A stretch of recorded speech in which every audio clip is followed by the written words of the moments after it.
எம்மா, உனக்கு இன்னொரு இட்லி வைக்கவா? இல்லத்தே, வேணாம், எனக்கு இதுவே போதும். கூட 2 இட்லி வச்சு சாப்பிடுமா. பாரு, ஒற்றை குச்சிக்கு கை கால் முளைச்ச மாதிரி இருக்க. பரவாயில்லத்தே, நான் எவ்வளோ சாப்பிட்டாலும் இப்படியே தான் இருப்பேன். போதும் எனக்கு. தம்பி, உனக்கு இட்லி? இல்லம்மா, எனக்கும் போதும். அம்மா, நானும் சோஃபியும் ஆஃபீஸ் போயிட்டு வரோம். சரிப்பா, உட்காரு, சாப்பாடு எடுத்து வைக்கிறேன். அம்மா, ஆஃபீஸில் ஒரு முக்கியமான மீட்டிங் இருக்கு, நான் அதை அட்டென்ட் பண்ணணும். எனக்கு சாப்பாடுலாம் வேண்டாம், ஆஃபீஸில் ஏதாவது ஆர்டர் பண்ணி சாப்பிட்டுக்கிறோம். சரி தம்பி, சரி போயிட்டு வாங்க. இன்னைக்கு இவ்வளோ தம்பி கூட போகவே விடக்கூடாது. என்ன பண்ணலாம்? சோஃபியா, மீட்டிங் தம்பிக்கு தானே, நீ எதுக்கு கூடயே போற? இரு, நீ இருந்து சாப்பிட்டுட்டு போ.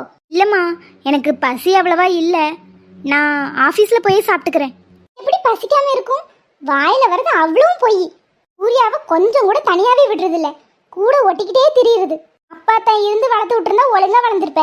இப்படி அனாதையா தானே வளர்ந்த, நீலாம் இப்படிதான் இருப்ப. அம்மா, என்னவா பேச்சு பேசுற? உனக்கு கொஞ்சமான அறிவு இருக்கா? சோஃபியா இந்த வீட்டு பொண்ணு தானே, நீ ஏன் இப்படி பேசிட்டு திரியுற? வந்ததுல இருந்து நானும் கவனிச்சுட்டு தான் இருக்கேன்.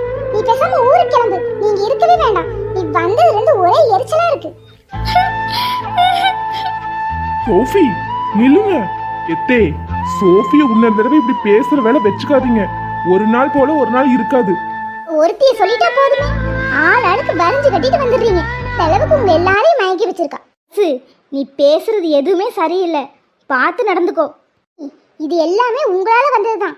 தேஜுக்கு சூர்யா தானே முன்னாடி இருந்து பேசி வச்சது, அதெல்லாம் நீங்க மாத்துனீங்க. எம்மா, என் மனசுலயே சூர்யா மச்சான் இல்லம்மா, அது ஏன் உனக்கு புரிய மாட்டேங்குது? நீங்க சின்ன வயசுல பேசி வச்சீங்கன்னா இப்பவும் அதே மாதிரி இருக்குமா? இங்க பாரு, வாய மூடு, உனக்கெல்லாம் ஒன்றும் தெரியாது. நான் பேசிக்கிட்டு இருக்கேன்ல. பாரு சரசு, யார் சொன்னாலும் சரி, நான் சூர்யா மச்சானை கட்ட மாட்டேன். நீ தேவையில்லாத மனக்கோட்டை கட்டிக்கிட்டு இருக்காத. உன்னெல்லாம் பிள்ளையா பெத்தேன் பாரு, என்ன அடிக்கணும். உனக்காக தானே நீ பேசிக்கிட்டு இருக்கேன். நீ யாருக்காகவும் எதுவும் பேச வேண்டாம். இங்க இருக்கிறதா இருந்தா வாய மூடிட்டு இரு, இல்லைன்னா வா, ஊருக்கு கிளம்புவோம். ஏய், இப்பவே போய் பேசியாகணுமா? மாமன் வெளிநாட்டுல இருந்து வந்து இப்பதான் தூங்கிட்டு இருக்காரு. ஆமாங்க, இன்னைக்கே பேசி ஒரு முடிவு எடுத்துருவோம். இல்லைன்னா தள்ளி போட நம்ம பிள்ளை வாழ்க்கை தான் நாசமா போகும். சரி வா. ஆமா, வெளிநாட்டுல இருந்து காலையில தான் வந்தீங்களோ? அது வெளிநாட்டு சென்ட் இது வாங்கிட்டு வந்தீங்களா? உன்னை என்ன பேச சொன்னா நீ என்ன பேசிக்கிட்டு இருக்க? அதெல்லாம் நிறைய வாங்கிட்டு வந்திருக்கேன், ரூம்ல இருக்கு, போய் எடுத்துக்கோ. மாமா, உங்ககிட்ட ஒரு முக்கியமான விஷயம் பேசணும். ஏசு, இதுக்கு எதுக்கு பர்மிஷன்லாம் கேட்டுக்கிட்டு இருக்க? அம்மா, நம்ம முன்னாடியே முடிவு பண்ணி வச்சது தானே. தேஜுக்கும் சூர்யாவுக்கும் தானே கல்யாணம்னு பேசி வச்சோம். நீங்க என்னடான்னா திடீர்னு ஏதோ ஒரு பொண்ணை கூட்டிட்டு வந்து இதுதான் என் தங்கச்சி பொண்ணுன்னு நிப்பாட்டி சூர்யாக்குன்னு சொல்றீங்க. என் பொண்ணோட வாழ்க்கை என்ன ஆகுறது? என்னண்ணே இப்படி யோசிக்கிறீங்க? நீங்க தான் வாக்கு கொடுத்தீங்க, அதை நம்பிதான் எங்க பொண்ணை இங்க அனுப்பி வச்சோம். இப்ப ஊருக்கு எங்க பொண்ணை திருப்பி கூட்டிட்டு போனா வாய்க்கு வந்ததெல்லாம் பேசுவாங்க. எங்க பொண்ணோட வாழ்க்கை என்ன ஆகுறதுன்னு நீங்க தான் அதுக்கு ஒரு வழி சொல்லணும். இவ்வளோ யோசிக்கிறீங்கன்னா அப்போ என் பொண்ணோட வாழ்க்கை அவ்வளவுதானா? ஒரு நிமிஷம் இருங்க.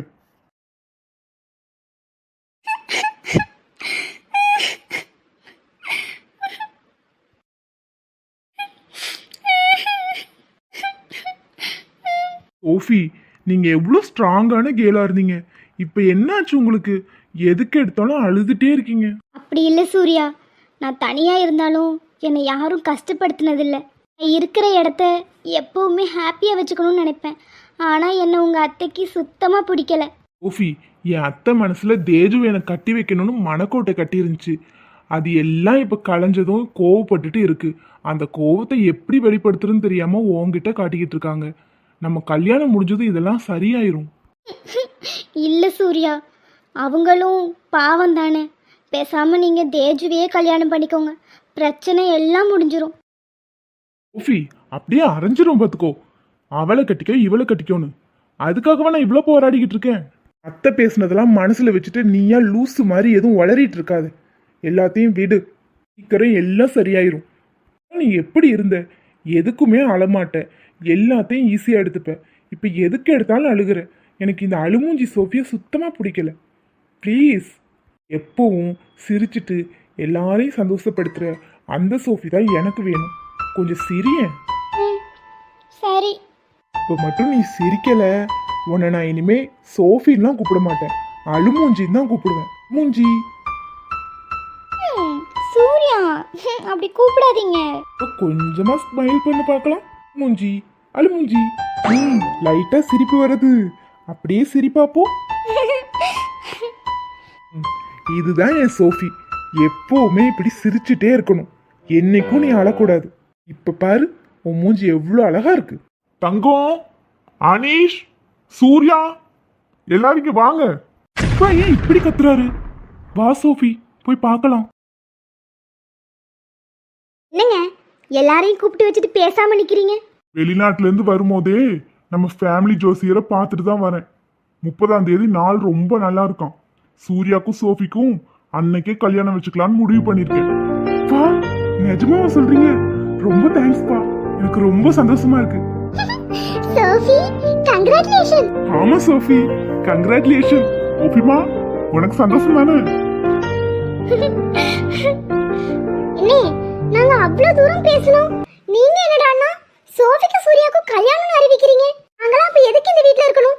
வாங்க நீ கிளம்புவோம். ஏஜு, கிளம்பு, நம்ம ஊருக்கே போலாம். எப்பா எம்மா நீங்க வேணா போங்க, நான் இங்க தான் இருப்பேன். இரு முருகா, இரு சரசு, அவசரப்படாதீங்க. என்ன சொல்ல போறீங்க? எங்களுக்கு உங்க ஆறுதல் ஒண்ணும் வேணாம். நாங்க இங்க இருக்கணும்னா சூர்யாக்கும் தேஜுக்கும் கல்யாணம் நடக்கணும். ஓஃபி எப்படி என் மருமகளோ, தேஜுவும் எனக்கு அப்படிதான். என் மூத்த மகன் சூர்யாக்கும் சோஃபிக்கும் கல்யாணம். அதே மாதிரி என் இளைய மகன் அனீஷ்க்கும் உன் பொண்ணு தேஜுக்கும் கல்யாணம். சம்மதமா? என்ன நிஜமாதான் சொல்றீங்களா? ஆமாம்மா, நான் வாக்கு கொடுத்ததுதான். அதை என்னைக்கும் மீற மாட்டேன். உங்களுக்கே தெரியும்ல. என்ன அனீஷ்? என்ன சொல்ல வரேன்னு எனக்கு நல்லா தெரியுது. நீ வாயை வச்சுட்டு சும்மா இரு. மாமா ரொம்ப நன்றி. இப்பதான் எங்களுக்கு சந்தோஷமாவே இருக்கு. சூர்யா கல்யாணம் முடிஞ்ச கையோட அடுத்த அனீஷ் கல்யாணம் தான். இதுக்கு நீங்க பண்ண வேண்டியது ஒன்னே ஒண்ணுதான். சோஃபி கல்யாணத்துல நீங்க தான் அவளுக்கு அம்மா அப்பாவா இருந்து எல்லாமே பண்ணணும். அதுக்கு என்னண்ணே பண்ணிட்டா போச்சு. சோஃபி இன்னையில இருந்து எங்க பொண்ணு. இனியும் இன்னையே நின்றுட்டு இருக்கீங்க, வாங்க கல்யாணத்துக்காக வேண்டிய வேலையெல்லாம் போய் பார்ப்போம்.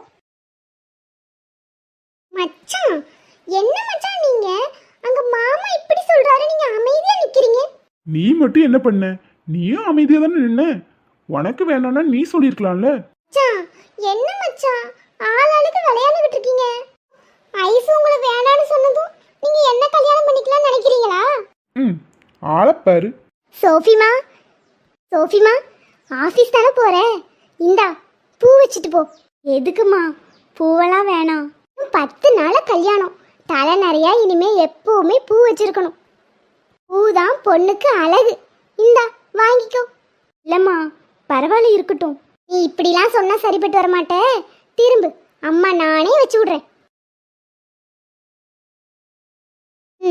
இப்ப போ ஆபீஸ்க்கு. ரொம்ப தேங்க்ஸ்மா. என்னது இது?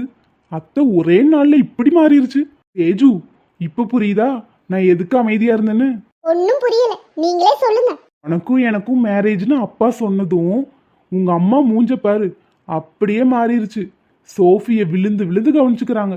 அட்லீஸ்ட் சோஃபி சூர்யா கல்யாணம் முடிகிற வரைக்காது இந்த விஷயம் அப்படியே மெயின்டைன் ஆகட்டும். அப்பதான் சோஃபியை உங்க அம்மா திட்டாம இருப்பாங்க. ஏய் அனீஷ், எனக்காகவா இதை பண்ற? இதனால உங்க லைஃப்ல ஏதாவது பிரச்சனை வந்துட போகுதுடா. அதெல்லாம் ஒன்றும் வராது சோஃபி. முதல்ல உங்க கல்யாணம் முடியட்டும், அதுக்கப்புறம் என்ன நடக்குதுன்னு பார்த்துக்கலாம். அனீஷ் தேங்க்ஸ்டா. ஏய் நீங்க 2 பேரும் இப்படியே யோசிச்சுட்டு நின்றுட்டு இருந்தா ஆஃபீஸ்க்கு டைம் ஆகலையா? சூர்யா முக்கியமான மீட்டிங் இருக்குன்னு சொன்னேன். ஓ டேய் அனீஷ், நல்ல வேலை ஞாபகப்படுத்தினேன், அதை மறந்தே போயிட்டேன். சோஃபி வாங்க போலாம். எனக்கு வேற தனியா சொல்லணுமா? சரி வா போலாம். மச்சான் எங்க கூப்பிடுறீங்க? என்ன கேள்வி கேட்குற? உனக்கும் எனக்கும் கல்யாணம் முடிவு பண்ணிட்டாங்கல்ல, வா போய் ஊரை சுத்துவோம். மச்சான் என்ன பேசுறீங்க? பயப்படாத பயப்படாத, சும்மா சொன்னேன். சரவணாக்கும் ஐஸுக்கும் எத்தனாம் தேதி கல்யாணம் நிச்சயமாயிருக்கு? கரெக்டாக சொல்லு பார்ப்போம். 30ஆம் தேதி. இங்கே சூர்யாக்கும் சோஃபிக்கும் அதே 30ஆம் தேதி கல்யாணம். 2 கல்யாணமும் ஒரே நேரத்தில் இருந்தா நிறுத்துறது ரொம்ப கஷ்டமாயிரும். உங்க கல்யாணத்தை நிறுத்த முடியுதோ இல்லையோ, கொஞ்ச நாள் தள்ளி போட வைக்க முடியும். அதை பண்ணலாம். என்ன சொல்றீங்க? அது எப்படி முடியும்? ஐஸ் தெருவில் ஒரு 3 அக்கா இருப்பாங்கல்ல, ரெடி நிச்சயத்தை நிப்பாட்டுறதுக்கு கூட உதவி பண்ணாங்களே. ஞாபகம் இருக்கு. ஆனா அவங்களாம் வேஸ்ட். நிச்சயத்தையும் நிறுத்த முடியல அவங்களால. கடைசியில சரவணாவே நிச்சயத்தை நிறுத்திட்டு வந்தாரு. இந்த டைம் அவங்கள வச்சு கல்யாணத்தை நிறுத்தலாம் பிளான் பண்ண வேண்டாம். ஒரு ஜோசியக்காரரை அரேஞ்ச் பண்ணி கல்யாணத்தை தள்ளி போட வைக்கலாம். மச்சான் சூப்பர் ஐடியா. ஆமா தேஜு, நம்ம சீரியஸாவே யோசிச்சுட்டு இருந்தா ஒரு பிளானும் மைண்ட்ல வராது. கொஞ்சம் இந்த விஷயத்த ஜாலியாவே எடுத்துக்கலாம். என்ன சொல்ற, போலாமா? மச்சான் நீங்க சொல்றதும் சரிதான். அவங்கள நினைச்சிட்டு அழுதுட்டு புலம்பிட்டே உட்காந்துருந்தா ஒரு வேலை ஓடாது. பேசாம இந்த மாதிரி ஏதாவது ட்ரை பண்ணி பார்ப்போம். அதான் சொல்றேன். சரி வா போலாம். மச்சான் அவங்க 3 பேரையும் எங்க போய் தேடுறது? அவங்க வீடு உங்களுக்கு தெரியுமா? வீடெல்லாம் தெரியாது தேஜு. எப்படியும் ஒரு மரத்தடியில உட்கார்ந்துட்டு இருப்பாங்கன்னு ஐஸ் அடிக்கடி சொல்லியிருக்கா. அங்க போய் பார்ப்போம். இதுக்கு முன்னாடி ஐஸ் கூட கார்த்தி வீட்டுக்கு போயிருக்கேன். அதை வச்சு ஒரு கெஸ்ட்ல சொல்றேன். சரி வாங்க போவோம். அச்சச்சோ, பட்ட பகல்ல ஒரு காதல் ஜோடி. பேசாம கண்ணை மூடிட்டு போயிருவோம். வாழ வைக்கும் காதலுக்கு ஜெய். நீங்க ஐஸ் பொண்ணு கூட வருவீங்களே, அனீஸ் தம்பி. ஆமாக்கா, எனக்கு ஞாபகம் இருக்கா? தம்பி உங்களுக்காக தானே நாங்க நிச்சயத்தெல்லாம் நிறுத்தணும். நீங்க என்னடானா இன்னொரு பொண்ணோட ரோட்ல நின்றுட்டு இருக்கீங்க. இப்ப கூட நான், நெடுமாரி, அப்புறம் செல்வி எல்லாரும் சேர்ந்து உங்க கல்யாணத்தை எப்படி நிறுத்தலான்னு பிளான் போட்டுக்கிட்டு இருந்தோம். இல்ல வேலை அந்த கடவுளா உங்களை என் கண்ணில் காட்டினான். இல்லைன்னா அந்த ஐசுப்பிள்ள வாழ்க்கையை நாங்களே கெடுத்திருப்போம். அக்கா அக்கா, பொறுமை பொறுமை. பொண்ணு வேற யாரும் இல்ல, என் அத்தை பொண்ணு தான். அன்னைக்கு கூட வந்துச்சுல. இப்பதான் ஞாபகம் வருது. உங்க அம்மா, இந்த பொண்ணு, உங்க அண்ணன் எல்லாரும் கடைசி நேரத்துல நிச்சயத்தை நிறுத்தணும்னு வந்தாங்களே. ஞாபகம் வந்திருக்கு தம்பி. சரி, 2 பேரும் என்ன விஷயமா எங்க தரப்புக்கு வந்திருக்கீங்க? அக்கா, உங்க 3 பேரையும் பார்த்து ஒரு உதவி கேட்கணும்னு வந்தோம். உதவியா? என்ன உதவி தம்பி? ஐசு இது பார்க்கணுமா? ஆனா இந்த நேரத்துல அவ வீட்டுல இருக்க மாட்டாளே. அவ ஹாஸ்பிட்டலுக்கு இந்நேரம் வேலைக்கு கிளம்பி போயிருப்பா. அதெல்லாம் இல்லக்கா. ஐஸுக்கும் அந்த டாக்டருக்கும் திரும்ப கல்யாணம் ஏற்பாடு பண்ணிருக்காங்கல்ல. தம்பி அந்த கல்யாண ஏற்பாடை நாங்க எப்படியாவது நிறுத்திடுவோம். நீங்க கவலைப்படாதீங்க. இல்லக்கா, கல்யாணம் 30ஆம் தேதி. அதுக்குள்ளேயும் நிறுத்த முடியுமான்னு தெரியல. தம்பி அது ஒன்றும் கவலைப்படாதீங்க. நாங்க ஏகப்பட்ட பிளான் வச்சிருக்கோம். கல்யாண தேதியை மட்டும் ஒரு மாசம் 2 மாசம் கழிச்சு மாத்தி வைக்கிறதுக்கு ஏதாவது ஒரு வழி பண்ணுங்கக்கா. பையன் நல்ல பணக்கார பையன். இவனுக்கு உதவி செய்யற சாக்குல இவங்கிட்ட இருந்து நல்ல பணத்தை தேத்திடலாம். தம்பி அது ஒரு பிரச்சனை இல்லை. அதெல்லாம் ஈஸியா பண்ணிடலாம். ஆனா கொஞ்சம் செலவாகும். ஓ, எவ்வளவு செலவானாலும் பரவாயில்ல. கல்யாண தேதியை மட்டும் மாத்த வச்சா போதும். சரி தம்பி, மாத்திடலாம் விடுங்க. வாங்க இன்னைக்கே காரியத்தை முடிச்சிருவோம். அங்க போனா இவன்ட்ட பணத்தை வாங்குறத பார்த்தாலும் அவளும் பங்குக்கு வருவாளுங்க. பேசாம இங்கே வாங்கிட்டு போயிரும். டி அட்வான்ஸா யோசிச்சிருக்கேன். ஏதோ அட்வான்ஸ் கிடைக்குமா? இந்தாங்கக்கா, புடிங்க. 5000 இருக்கு. இது போதும்.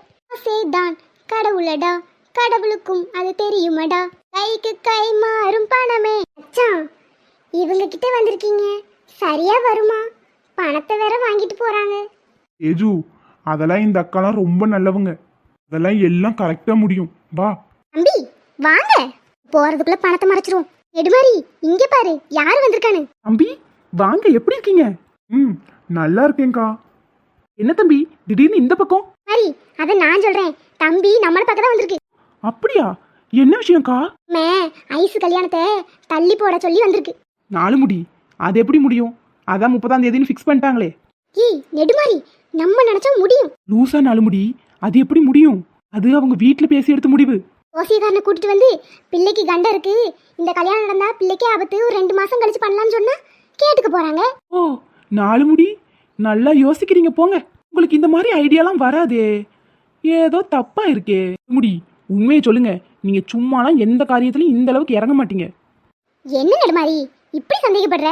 தம்பி பாவம் போல வந்து கேட்டுச்சு, அதான் உதவி செய்யலான்னு பாக்குறேன். வந்தாவா, இல்லைன்னா நான் ஒரு ஜோசியர் கூட்டு போறேன். சரி சரி, நல்ல காரியத்துக்கு தானே வாரோம். வா செல்வி போவோம். எக்கா, எப்படியாவது பண்ணி கொடுத்துருவீங்கல்ல? தம்பி என்ன இப்படி கேட்டுட்டீங்க? எங்களை நம்பி வந்துட்டீங்கல்ல, இப்ப பாருங்க. பி நீங்க போய் அங்க நில்லுங்க. காரியத்தை கச்சிதமா முடிச்சிட்டு நாங்க உங்களை கூப்பிடுறோம். சரிங்கக்கா. ஆளுமுடி எல்லாம் சரி, ஜோசிக்காரனுக்கு எங்க போக? ஜோசியே காரே இல்ல, காரி. என்ன நாளுமுடி சொல்றீங்க? என்ன நெடுமாரி புரிஞ்சுச்சா? புரிஞ்சிருச்சு சுகந்தி. நீ வேண்டாம் அப்படி பார்க்காதீங்க, நான்லாம் இதுக்கு சரிப்பட்டு வர மாட்டேன். நீ தான் பண்ற. நெடுமாரி ரெடி. கோ, நான் போய் கூப்பிட்டா சந்தேகப்படுவாங்க, நீங்க போய் கூப்பிட்டு வாங்க. அண்ணி வேணாம் அண்ணி, மாட்டிக்க போறோம். எல்லாம் மாட்டிக்க மாட்டோம். கல்யாணத்தை மட்டும் 2 மாசம் தள்ளி போடுறதுக்கு ஒரு காரணத்தை மட்டும் சொல்லு போதும். எக்கோ எக்கோ என்ன சுகந்தி இப்படி ஓடியார? எக்கோ நம்ம ஊருக்கு ஒரு சக்தி வாய்ந்த சாமியார் வந்திருக்காரு. இல்ல இல்ல வந்திருக்கா. வந்திருக்காங்க. என்ன சுகந்தி இப்படி வளர்ற? அவர் சொல்றது அப்படியே பழிக்குமா? ஐசு கல்யாணத்தை பத்தி ஏதாவது பேசணும்னா கூட வந்து பேசிக்கோங்க.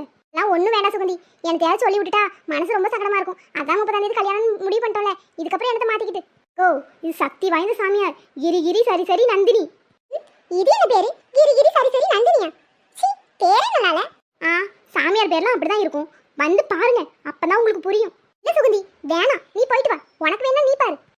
இவ்வளவு தூரம் சொல்றேன் கேட்க மாட்டேங்கிறீங்க என்ன? அந்த பிள்ளைக்கு ஆல்ரெடி நிச்சயம் நின்று போச்சு. ஏகப்பட்ட பிரச்சனை பார்த்துக்கோங்க. இந்த சாமியார் சொன்னது அப்படியே பழிக்கும். கிரி சரி சரி நந்தினி. அதுக்கு மேல உங்க இஷ்டம். ஆமாம்மா போய் பார்த்துட்டு வந்துருமா? அந்த அனீஸ் பையன் கூட இன்னும் நம்ம ஐசு பின்னாடியே தெரிஞ்சுக்கிட்டு இருக்கான். எதுக்கும் கல்யாணத்துல எதுவும் பிரச்சனை வருமான்னு கேட்டுட்டு வந்துரும். சரிக்கா வாங்க போவோம். எனக்கும் நல்லதா தான் படுது. என்ன இன்னும் ஒர்க் அவுட் ஆகல? கூப்பிடுங்கப்பா. நில்லு, நாங்களும் வரோம். அந்த ஜோசியர் எங்க? வீட்டுக்கு வேணாலும் வர சொல்லு. ஓ நான் தான் சொன்னேன்ல, அவர் சக்தி வாய்ந்த சாமியார். வீட்டுக்குலாம் வரமாட்டார், அந்த மரத்தடியில் உட்காந்துருக்கார். வாங்க. சரி சுகந்தி நீ போ, நாங்களும் வரோம். செல்வி ஸ்டார்ட். வாங்கம்மா எல்லாரும் உட்காருங்க. வணக்கம் சாமி. இவங்களுக்கு தான் சோழி போட்டு பார்க்கணும். அண்ணனுக்கு 30ஆம் தேதி கல்யாணம் வச்சிருக்கு. எப்படியாவது 2 மாசம் கழிச்சு வைக்கிற மாதிரி ஒரு நல்ல குறியா சொல்லுங்க. என்ன வளரிட்டு இருக்க? சிச்சோ வளரிட்டுமே. ஆளு முடி சரியான ஒளர்வாய். எப்படி மாத்துறது? இவங்க பொண்ணுக்கு கல்யாணம் நல்லபடியா நடக்கணும்னு குறிப்பிட்டு சொல்லுங்கம்மா. இப்பவே பார்த்து சொல்றேம்மா, கொஞ்சம் அமைதியா இருங்க. 2 4 4 போனா முட்டைன்னா ஏம்மா முட்டைன்னா முடியாதுன்னு சொல்றானே. என்ன சாமி சொல்றீங்க? கொஞ்சம் நல்லா பார்த்து சொல்லுங்க. நான் சொல்ற வாக்கு என்னைக்குமே தப்பாது. முடியாதுன்னு சொல்றான், அதையும் மீறி நீங்க பண்ணணும்னு நினைச்சீங்கன்னா 30ஆம் தேதி பண்ணாதீங்க. இன்னும் ஒரு மாசம் கழிச்சு. செல்வி 2ன்னு சொல்லு. ஒரு மாசம் கழிச்சு கல்யாணத்தை வச்சுக்கோங்க. பிள்ளை நல்லா இருக்கும். அது வரைக்கும் பிள்ளை ஜாதகத்துல பெரிய கண்டம் இருக்கு. ஏய் எனக்கு என்னமோ இது சந்தேகமா இருக்கு. ஜாதகமே கொண்டு வரல, அந்த அம்மா ஜாதகம்னு சொல்லுது. இவங்கள பத்தி நீங்க சாதாரணமா நினைக்காதீங்க. பயங்கரமான பவர்ஃபுல்லான சாமியார். கிரி சரி சரி நந்தினி. சாமியை கும்பிட்டுக்கோங்க, எல்லாமே நல்லதாவே நடக்கும். சாமி சொல்ற மாதிரி ஒரு மாசம் கழிச்சு கல்யாணத்தை வைங்க. அப்பதான் பிள்ளை வாழ்க்கை நல்லா இருக்கும். யோசிச்சுக்கோங்க. ஏற்கனவே அந்த பிள்ளை பின்னாடி அந்த பையன் தெரிஞ்சுக்கிட்டே இருக்கான். ஐயா சாமி, பிள்ளை கண்டத்துக்கு எதுவும் பரிகாரம் இருக்கா? பலகாரமாம்மா, முறுக்கும் அதிரசமும் கொடுங்க போதும். பலகாரம் இல்ல பரிகாரம். பரிகாரம் தினமும் அம்மன் கோயிலுக்கு போய் விளக்கு போட சொல்லுங்கம்மா. அதுவே பிள்ளை வாழ்க்கையே நல்லா இருக்கும். இந்த ஊர் அம்மன் கோயில் உங்களுக்கு எப்படி தெரியும்? இந்த உமாக்கா கேட்குற கேள்விக்கு எப்படி பதில் சொல்றது? இந்த சாமியார் ஞான திருஷ்டியில எல்லாத்தையுமே கண்டுபிடிச்சிருவாங்க. இப்ப கூட பாருங்க, நீங்க வந்ததுல இருந்து உங்க பேரையே சொல்லல, கரெக்டா சொல்லுவாங்க பாருங்க. இவங்களுக்கெல்லாம் உங்க மேல சந்தேகமா இருக்கு. அந்த ஊதா கலர்ல முடி வச்சிருக்காங்கல்ல, அவங்க பேர் என்னன்னு சொல்லுங்க பாப்போம். அவங்க பேர் தானம்மா உமா தானே? உங்க வீட்டுக்காரு கூட குடிச்சிட்டு எப்ப பார்த்தாலும் பாட்டு பாடிட்டே திரிவாரு. நான் சொல்றது சரிதானே? சரிதான். 2 பேரும் பல்ல காட்டுறது நிறுத்துங்க. உமாக்கா வாயை வச்சுட்டு சும்மா இருந்திருக்கலாம்ல. பாருங்க சாமியார்ட்ட கேள்வி கேட்டு இப்படி அசிங்கப்பட்டுக்கிறீங்க. இதோ இங்கே உட்கார்ந்துக்கிட்டு இருக்காங்களே 4 முடி, இவங்க கூட வீடு வீடா வாங்கி திப்பாங்க. நான் சொல்றது சரிதானே? செல்வி வேஷம் களைஞ்சது உனக்கு இருக்கு. முழுசா 1 மாசம் கல்யாண பொண்ண அம்மன் கோயில்ல விளக்கு போட சொல்லுங்க. 1 மாசம் கழிச்சு கல்யாணம் வைங்க. அதுதான் பொண்ணு வாழ்க்கைக்கு ரொம்ப நல்லது. சரிங்க சாமி, நாங்க அப்படியே பண்ணிடுறோம். சாமி தட்சணை அதெல்லாம் ஒன்றும் வேண்டாம், நீங்க போங்க. பாவுமா, வீட்டுக்கு போய் விளக்கு போட்டு சாமி கும்பிட்டு ஒரு கோயிலுக்கு போயிட்டு வந்துருவோம். மனசே சரியில்லை. எனக்கு என்னமோ சந்தேகமா இருக்கு. சாச்சா, சாமி விஷயத்துல இவளுக்கெல்லாம் விளையாட மாட்டாளுங்க. இந்த சாமியார் நம்ம இது வரைக்கும் பார்த்ததே இல்லை. ஏதோ சொல்றாளுகள்ல, கேட்போம். செல்வி சூப்பர் ஆக்டிங். ஆமா செல்வி, சூப்பரா நடிச்சப்போ. அண்ணி எல்லாரும் நம்பிட்டாங்க. ஆனா எனக்கு வேற எப்படி பக்கு பக்குன்னு இருந்துச்சு தெரியுமா? ஒரு நிமிஷம் ஹார்ட்டே வெளியே வந்து விழுந்திருக்கும். எப்படியோ ஒரு வழியா முடிஞ்சிச்சு. வாங்க போய் என் தம்பிக்கிட்ட சொல்லுவோம். என்னாச்சு? தம்பி சக்சஸ். ரொம்ப தேங்க்ஸ்க்கா. கல்யாண தேதியே மாத்தி வச்சுட்டாங்கல்ல. அதுக்கெல்லாம் அடித்தளம் பயங்கரமா போட்டு வந்திருக்கோம். கண்டிப்பா கல்யாணம் 30ஆம் தேதி நடக்காது. ரொம்ப தேங்க்ஸ்க்கா. நீங்க தம்பி இதுக்கப்புறம் ஏதாவது உதவினாலும் வந்து கேளுங்க. ரொம்ப தேங்க்ஸ்க்கா. இவ்வளோ பெரிய ஹெல்ப் பண்ணியிருக்கீங்க. அக்கா 5000 போதுமா? என்ன தம்பி 5000? இல்லக்கா, அவங்க கிட்ட உதவி கேட்டதுக்கு இதெல்லாம் ஏற்பாடு பண்ணணும்னா ஒரு 5000 ரூபாய் வேணும்னு சொன்னாங்க. அதான் கொடுத்தேன். அதான் உங்களுக்கு போதுமா என்னன்னு கேட்டேன். ச்சே கரெக்டாக கோர்த்து விட்டானே. இப்போ இவளுக்கிட்ட மாட்டாம எப்படி ஓடுறது? ஓ, இப்போதைக்கு வச்சுக்கோங்க. உங்களுக்கு பத்தலைன்னா ஃபோன் பண்ணுங்க, நான் அனுப்பி விடுறேன். ஏஜு, சொன்னேன்ல, பாத்தியில அக்காங்களே கரெக்டாக வேலையை முடிச்சிட்டாங்க. ஆமாம் மச்சான், இன்னும் 1 மாசம் டைம் இருக்கு. அதுக்குள்ளேயும் ஏதாவது பண்ணிடலாம். சரி வா போலாம். 4 முடி. நீ ஏதோ நல்ல இடத்துல உதவி பண்றேன்னு பார்த்தா காசு வாங்கியிருக்க. அந்த தம்பி எங்களை பத்தி என்ன நினைச்சிருக்கோம்? காசுக்காக தானே இதெல்லாம் பண்றோம்னு நினைச்சிருக்கோம். நெடுமாரி நினச்சா நினச்சிட்டு போட்டோம். நமக்கு காசு தானே முக்கியம். காசு உங்களுக்கு முக்கியம்னு சொல்லுங்க. கைய புடி. இப்ப அந்த காசை புடிங்க என்ன பண்றோன்னு பாருங்க. நீ காசு இங்கே தான் இருக்கு. வாசல்வி, இந்த காசை வச்சு போய் பிரியாணி சாப்பிடுவோம். இருக்கீங்களா? 3 பங்கா பிரிச்சு என் பங்கு கொடுங்கடி. ஆ உங்க பங்கு எதுக்கு? நான் தான் வேஷம் போட்டேன். வேஷம் போட்டது நீயா இருந்தாலும் ஐடியா நான் தானே கொடுத்தேன். விடுங்கடி. சரி ஒழுங்கா என் பங்கு கொடுத்துரு. நாங்க இதை வச்சு பிரியாணி சாப்பிட போறோம். வந்தா பிரியாணி, இல்லைன்னா அதுவும் கிடையாது. வாசல்வி போலாம். இவளுக கூட போனா பிரியாணியாவது கிடைக்கும். பேசாம போவோம். நானும் வாரேன்.